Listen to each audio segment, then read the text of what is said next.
Biscuits అంటే మైదాతోనే కాదండి, ఇలా గోధుమ పిండితో కూడా చేసుకోవచ్చు. షుగర్ లేకోకుండా బెల్లం యూస్ చేసి కూడా చేసుకోవచ్చు అండి.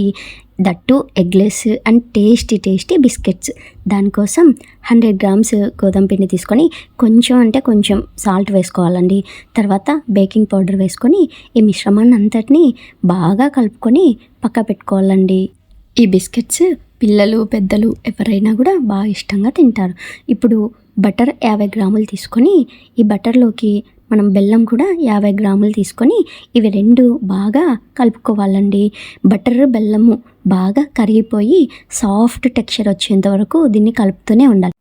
ఇక్కడ మీరు బెల్లం పౌడర్ యూజ్ చేయండి, కరగడానికి తక్కువ టైం పడుతుంది.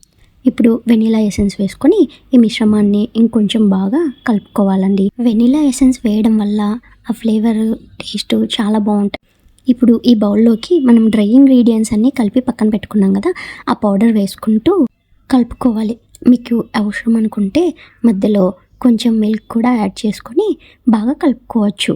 నేను ఇక్కడ ఏం మిల్క్ యాడ్ చేయలేదండి, నాకు ఇక్కడ కరెక్ట్గా సరిపోయింది. మీకు కావాలనుకుంటే యాడ్ చేసుకోవచ్చు. తర్వాత క్యాష్యూ నట్స్ని చిన్న పీసెస్గా కట్ చేసుకొని వేసుకుంటే అది నమిలేటప్పుడు క్రంచీగా చాలా టేస్ట్గా ఉంటుందండి. అందుకోసం క్యాష్యూ నట్స్ యాడ్ చేశాను. ఇప్పుడు ఈ క్యాష్యూ నట్స్ ఈ పిండిని మొత్తం అంతా చేత్తో ఇలా ఒకసారి కలిపి చిన్న బాల్స్గా చేసుకోవాలి. ఇక్కడ వీడియోలో చూపిస్తున్నాను కదండి, అలాగా చిన్న బాల్స్గా చేసుకొని ఇంకొక చేతిలో పెట్టుకొని లేదంటే బటర్ పేపర్ మీద పెట్టి చిన్నగా ప్రెస్ చేసి ఎక్కడ క్రాక్స్ రాకుండా చుట్టూ కూడా ప్రెస్ చేసుకోవాలి.